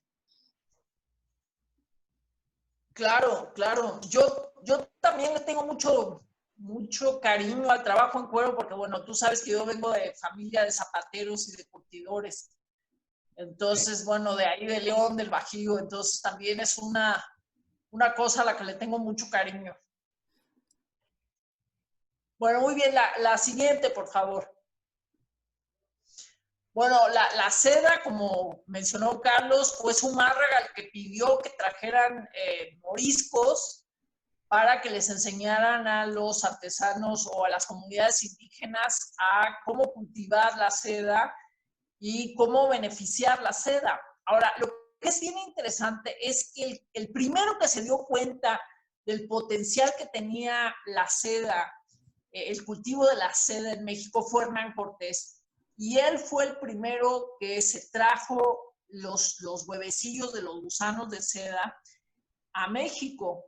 Y lo que es bien interesante es que, bueno, yo me pregunté por mucho tiempo cómo le hizo Hernán Cortés y cómo le hicieron tantos que trajeron gusanos, huevos de gusanos de seda para que luego empezaran a cultivar y los gusanos a reproducirse y todo lo demás. Por una razón, porque los gusanos de seda solamente comen hojas de moreras. Entonces yo decía, bueno, pero ¿cómo le hicieron? O sea, no importaron los árboles, no les dieron tiempo de crecer. Y un amigo una vez me explicó que el árbol de la mate es una morera. Entonces, en realidad, es un pariente de estos árboles de los que se alimentan los gusanos de seda. Y entonces inmediatamente se empezaron a aprovechar los árboles de la mate para que los gusanos de seda pudieran comerse sus hojas. Y por eso fue tan fácil ligarlos, aclimatarlos aquí. Y además los gusanos de seda se fueron acriollando y produjeron una seda de una enorme calidad al grado que los españoles tuvieron que prohibirla porque la seda mexicana o la seda novohispana, oaxaqueña, de Guerrero, de Chiapas, de Guatemala, en fin, de muchísimos lugares, estaba acabando con el mercado de la seda española. Entonces, bueno, se prohibió, hubo quien obedeció y quien no. Y hoy, por ejemplo, en algunos lugares de Oaxaca, en la Sierra de Juárez y en la Mixteca, todavía se cultivan los gusanos de seda. Estas madejas que les estoy enseñando vienen precisamente de la Sierra de Juárez de Oaxaca. Y lo que es importante decirlo aquí es que, bueno, se ha cultivado siempre con la misma técnica que trajeron los moriscos y que México en algún momento, o la Nueva España en algún momento, fue el productor de seda más importante del mundo. Porque había la mano de obra, porque había el clima, porque habían las moreras, etcétera, etcétera, ¿no? Desafortunadamente, con la prohibición se dejó de producir y bueno, hoy que seguiría siendo un lugar ideal para producir seda, bueno, la mano de obra ya no es tan barata, ya no se podría hacer, aunque hubo muchos intentos, digamos, en el siglo XVIII, incluso en el siglo XIX y en el XX, para volver a cultivar la seda, ¿no? Muy bien, la que sigue, por favor. Bueno, otra cosa es la arquitectura con ladrillos de origen árabe. Esta es la fuente de Chiapa de Corzo, de Chiapas, y hay mucha discusión de si es un edificio renacentista o sigue siendo medieval y musulmán, etcétera, etcétera. Yo creo que sí que tiene ya ciertos elementos renacentistas, pero el construir un edificio con ladrillos nos remite pues directamente a la tradición árabe de construcción de edificios con ladrillos quemados, ¿no? Esta es un edificio precioso que si tienen la oportunidad de viajar a Chiapas, pues vayan a Chiapa de Corzo para que lo puedan conocer. Sí. Bien, la siguiente, por favor. Ok, y este es un convento que está cerca de Tlaxcala, es el convento de Ahuitlitzia, que bueno, hoy está en ruinas, este es su mejor ángulo, pero que tiene esta parte de arriba construido de ladrillos, y es uno de los primeros conventos, se construyó en 1523, patrocinado por Hernán Cortés, y que hoy pues prácticamente no se visita, nadie lo ve, nadie lo conoce, pero sigue siendo como un testimonio de estas iglesias, fortalezas muy a lo árabe y con ladrillos, ¿no? Muy bien, la que sigue. Bueno, algunos elementos arquitectónicos árabes que podemos ver en arquitectura mexicana son las columnas de 8 lados, de 8 facetas, ochavadas, se conocen, y las capillas abiertas con diferentes bóvedas. En realidad, hasta donde sabemos, se construyeron dos. Esta, que es la de Puebla, la de Cholula, que es la Capilla Real de Naturales de Cholula, y había otra en la Ciudad de México, que era la Capilla de San José de Naturales, que tenía la misma estructura, una bóveda tras otra, entre columnas, que de alguna manera están reproduciendo la estructura de la mezquita de Córdoba, sí. En España, ¿no? Sí, sí. Carlos, no sé si tengas algún comentario. Es la imagen que se me vino a la mente cuando vi la fotografía. Lo que me recordó fue la mezquita justamente de Córdoba. Sí, España. Exactamente. Bueno, la que sigue, por favor. Bueno, hay una serie de arcos que se usan también o se usaron también en la arquitectura del siglo XVI. Este es el arco de pellizco que le dicen, que tiene como este pellizquito en la parte de arriba. Este es el convento de Huejotzingo y bueno, es un arco que a mí me parece precioso, ¿no? Bueno, la siguiente. Bueno, esta es la capilla abierta o el humilladero de Tlaxcala, y también, digamos, no estos arcos que se ven en primer plano, sino los de atrás, que son los de la capilla propiamente, también son arcos de pellizco que vienen de la tradición árabe. Muy bien. Sí.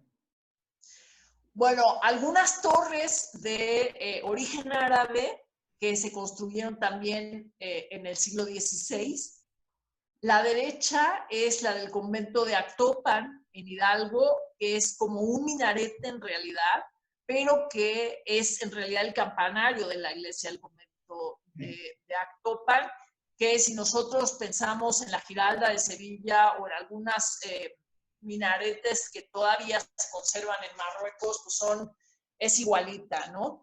Y la de la derecha es el rollo de Tepeaca, que le dicen, es una torre que tiene 8 lados, que servía de picota o de cárcel también, o de vigilancia, y que nos recuerda la forma de la Torre del Oro de Sevilla y de algunas otras torres que tiene esta misma forma. Hay otra de estas, como el rollo de Tepeaca, en Morelos. Nunca la he podido encontrar. Le dicen el rollo de Cortés, no la he podido encontrar. En algún momento, si la encuentro, pues ya les avisaré. Pero a mí me pareció muy interesante estos dos ejemplos, ¿no? Hay algunos más. La siguiente, por favor. Bueno, aquí tenemos pintura de lacería, está en Morelos, en un convento de Morelos. Y lo que se me hace interesante es cómo se está reproduciendo aquí la lacería con los trazos árabes. Ok, la que sigue. Ok, aquí lo mismo está pintado en la bóveda de cañón de un convento de Morelos. Ok, la que sigue. Bueno, después la decoración con cerámica. Esta es otra cosa que vemos mucho en el sur de España, en Marruecos, en Argelia, en fin, y que se hizo muy mexicano, que tuvo una gran aceptación en Ciudad de México, en Oaxaca, pero sobre todo en Puebla. Y entonces, en este caso, lo que estamos viendo es la combinación entre el ladrillo, digamos, cocido sin esmaltar, y lo que sería esmaltado, que serían los azulejos. Ok, la siguiente. Aquí estoy, Paulina, después de que mencionaste que había otro rollo en el estado de Morelos, lo acabo de encontrar en internet, ¿no? Dice, ¿sabías que Hernán Cortés en el año 1542 manda construir una peculiar torre de vigilancia, atalaya, en Tlaquiltenango, Morelos, de más de 40 metros de altura? Está en un parque acuático actualmente, que se llama Ah, pues con razón. Rollo. Ay, por eso el parque se llama El Rollo. Sí, claro, ahí está, aquí está la fotografía. Así que, Bueno, luego me la mandas, por favor. sí, claro. Bueno, muy bien. Bueno, aquí tenemos también la decoración con cerámica de las fachadas de los edificios. Esta es la casa de los muñecos en Puebla y les puse esta imagen porque me parece realmente magnífico cómo aprovechan los dos tipos de cerámica, la de ladrillos en natural y la de los azulejos, y de alguna manera respetan, digamos, la tradición árabe de cosas geométricas, pero por otro lado ya hay también esta cosa, digamos, naturalizada o hecha regionalmente, que son los muñecos recortados, que en realidad son los trabajos de Hércules para ornamentar la fachada.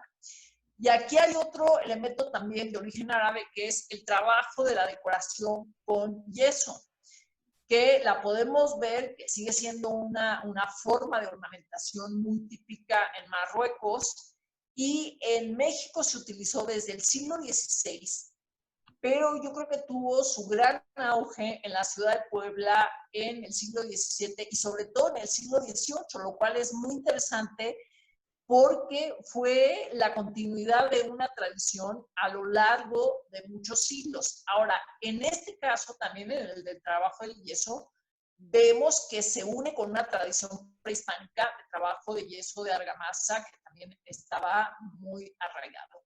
Ok, la siguiente, por favor. Bueno, y estas son las ajaracas, que es una decoración muy típica de los edificios de la Ciudad de México. En este caso es una casona en Coyoacán, en la calle de Francisco Sosa, pero que fue y que estuvo muy presente también en algunos edificios de la Ciudad de México que hoy desafortunadamente ya desaparecieron, ¿no? Sí. Pero bueno, era una cosa como muy, muy socorrida. Bueno, con esta imagen terminamos. No sé si Carlos o Gerardo tengan algún comentario más, alguna más al respecto. Gerardo, si tienes tú Bueno, alguna. la verdad es que no tengo más comentarios. Creo que la doctora ha sido excelsa en su exposición y cualquier apunte que pudiera hacer, pues no sería ni siquiera un aporte mínimo, ¿no? Pero sí creo que nos ha abierto mucho los ojos a observar con mayor detenimiento toda la aportación morisca, hispano-morisca en nuestra cultura, ¿no? De repente hay cosas que consideramos, como usted lo dijo en varias ocasiones, muy mexicanas, pero ni siquiera sospechamos que su origen más ancestral o a veces más inmediato está en otra cultura, ¿no? Que estuvo en España, que llegó a través de la conquista, hacia nosotros y que en el mestizaje se quedó. Sobre todo me llama la atención mucho la vestimenta, ¿no? Precisamente cuando Sí. usted nos proporcionó las diapositivas, yo tuve la oportunidad de verlas y me llamó la atención porque en ese momento mi esposa traía una blusa que habíamos comprado precisamente en Coyoacán hace un año aproximadamente.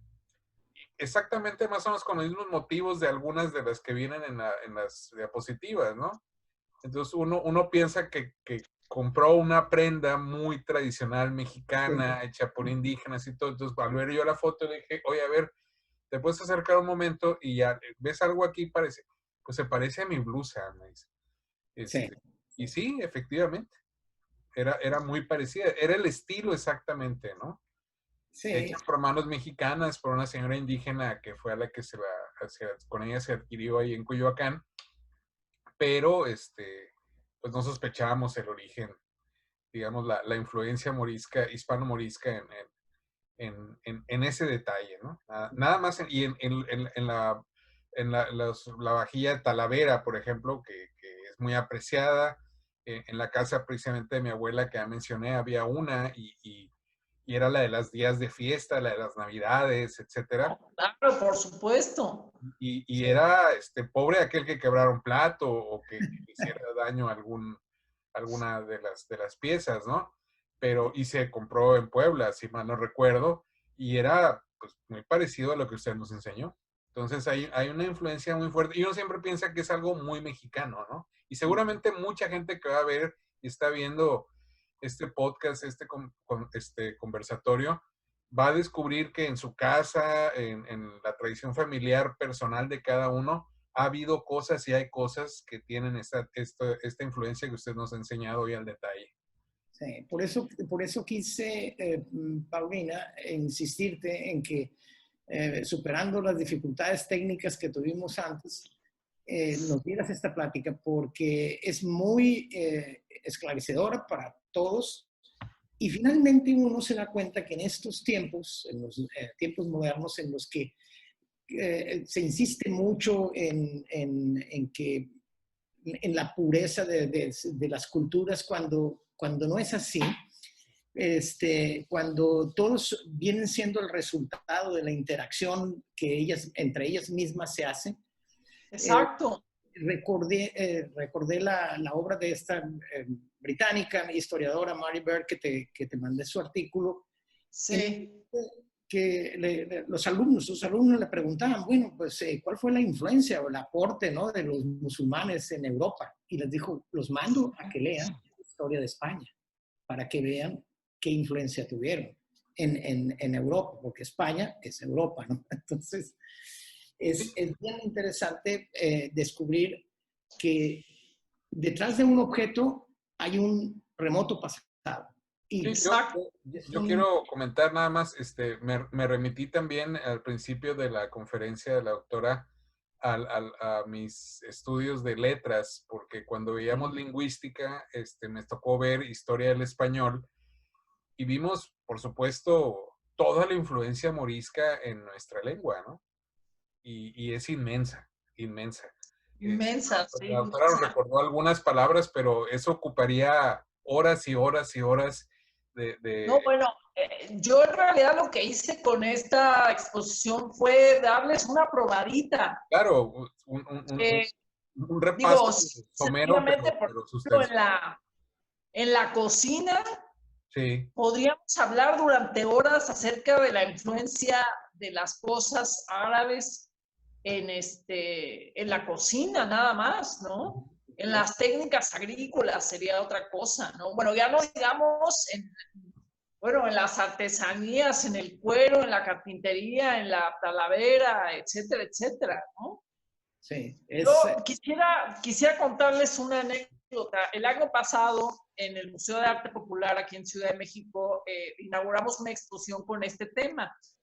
Y entonces invitamos a los diplomáticos árabes, a la gente de España, en fin, a la inauguración para que estuvieran en el presidium y pudiéramos, pues, no sé, tener alguna cosa como más más cercana con ellos, ¿no? Entonces, cuando hicimos la inauguración, ellos estuvieron en el podio muy contentos y todo, pero como que todavía no entendían ni sabían por qué los habíamos llamado.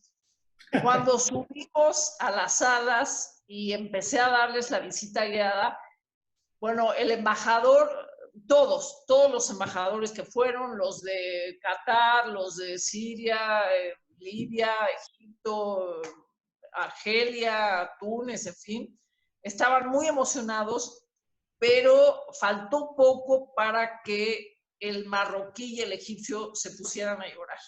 O sea, cuando yo les enseñé el estrado, cuando les enseñé los edificios del siglo XVI con influencia árabe, o sea, se volteaban a ver como diciendo, pero está aquí, ¿por qué nadie nos había dicho que hasta acá había llegado esta influencia, ¿no? Cuando yo traté de explicarles lo que era el estrado, el embajador de Egipto volteó y me dijo, no hace falta, todos teníamos un estrado en la casa. En la casa de nuestros papás había un estrado. Y luego cuando el embajador marroquí vio las fotografías de los muros atriales con las almenas, bueno, fue y tocó la fotografía, no lo podía creer, ¿no? Entonces, yo creo que si nosotros nos sorprendemos de tener estas raíces, yo vi cómo los embajadores de los países árabes se sorprendieron de encontrar elementos que nunca pensaron que iban a encontrar de este lado del Atlántico en la cultura mexicana, en la arquitectura, en la comida, en fin, ¿no? Claro. Fue muy emocionante esa visita, ¿no? Pues, Paulina, que solo me queda darte las gracias por esta tan interesante plática. Creo que de hoy en adelante vamos a ver todos estos objetos o todas estas actividades con otra mirada, con otro sentido. Y qué bueno que aceptaste estar en este programa, que seguramente a muchos más que ahorita Gerardo y yo les va a interesar. Gracias de nuevo y seguimos con Gerardo para despedir el programa. Pues yo también quiero agradecer a nombre de todos los que hacen posible este tipo de diálogos en el colegio, la participación de la doctora Paulina Gámez. Esperemos muy pronto, ya que pase esta circunstancia que está viviendo nuestro país, ojalá podamos tenerla presencialmente en el Colegio de Sinaloa para que el público que asiste habitualmente a los eventos de nuestra institución puedan disfrutar de la conversación y del tema como lo hemos podido disfrutar hoy, y que también lo van a disfrutar ellos a través de podcast, pero seguramente será mucho más apasionante escuchar, sobre todo como ella lo hace, con esta pasión y ese conocimiento profundo del tema. Doctora, muchísimas gracias, un gusto conocerla y espero pronto saludarla en persona. Muchas gracias a ustedes por la invitación, he estado encantada de estar con ustedes y encantada de poder ir algún día a Culiacán a platicar con ustedes en persona. Muchísimas gracias por su invitación. La invitación ya está hecha, Paulina. Gracias. Esto fue una producción del departamento, la Dirección de Archivos Históricos y Bibliotecas del Colegio de Sinaloa. Hasta pronto, muchas gracias.